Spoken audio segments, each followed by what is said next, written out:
Kisah ini diangkat dari kisah nyata, tapi entah dari kisah siapa.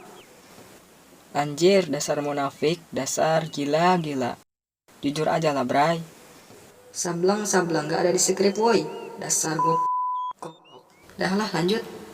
Hai, Bray. Hai, teman. Aku kembali lagi di hadapan kalian-kalian. Aku berbicara seperti ini, aku akan memberitahu kalian, yaitu tentang teman.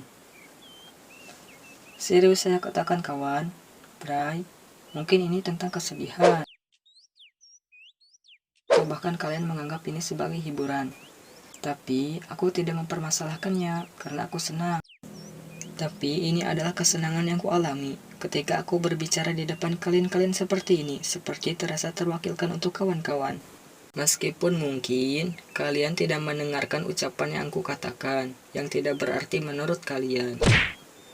Tapi aku akan memberitahu kalian bahwa berhati-hatilah kawan jika kalian berteman. Apalagi dengan teman yang tidak dikenal. Karena teman yang dikenal aja bisa menyakiti kalian. Bukankah benar dengan demikian kawan? Perlu diketahui, aku sudah berpengalaman bagaimana rasa pahitnya berteman dengan kawan yang asal-asalan. Serius saya katakan kawan, carilah teman yang dapat menyelamatkan kalian-kalian setelah datangnya kematian, yaitu berupa datangnya ajal di suatu hari yang akan mendatang. Itulah teman yang sebenar-benarnya teman. Jangan mencari teman dengan adanya tujuan yang sama, seperti mengejar pekerjaan, seperti yang kualami saat ini untuk mengejar di dunia yang fana ini. Banyak orang yang mengatakan banyaknya teman itu adalah kunci kesuksesan. Tapi menurutku salah kawan, karena banyaknya teman akan menuju kepada kehancuran di masa depan. Percuma punya teman banyak, namun hanya memanfaatkan saja. Menurutku, minimal cukup percaya pada satu teman saja. Itu juga yang benar-benar seorang teman, bukan jadi hambatan di masa depan kalian yang akan datang. Tapi menurutku, lebih baik tidak percaya pada satupun teman, karena lebih baik percaya pada Tuhan. Serius saya katakan, Bray, kawan.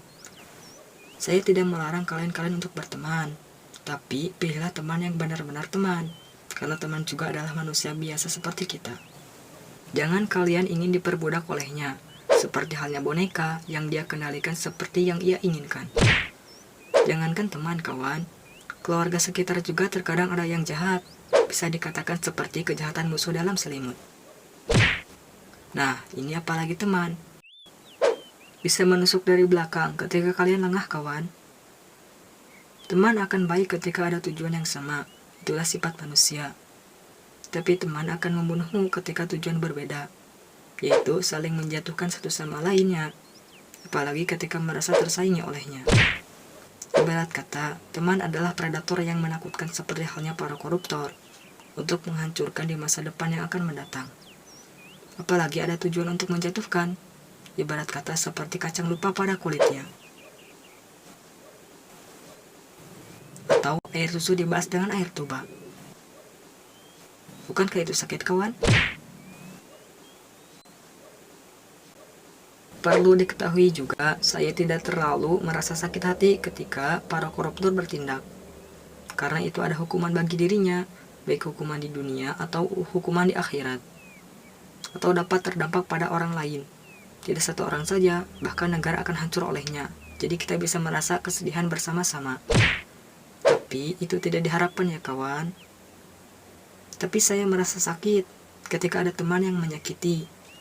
Karena rasa sakit tersebut tidak menyebar kepada orang lain, tapi kepada diri saya sendiri. Yang paling parah tidak bisa diobati karena luka dalam hati. Apalagi sifat temanmu mempunyai dua wajah, yaitu baik di depan dan buruk dari belakang. Aku pun bingung harus berkata apa jika memang dengan demikian. Yang jelas, itu teman tak punya akal dan tak punya moral. Ia lebih hina daripada hewan yang najis dan haram kawan. Mungkin inilah disebut dengan pengalaman hidup, yang harus hati-hati lagi agar tidak terulang lagi. Jika kalian demikian, apa yang kalian harus lakukan kawan? Sabar, stres, depresi, ingin bunuh diri, seperti gantung diri. Tenang kawan, jangan khawatir. Aku pun punya solusi untuk masalah ini, yaitu bunuh diri dan gantung diri cukup di tanggal toge, oke?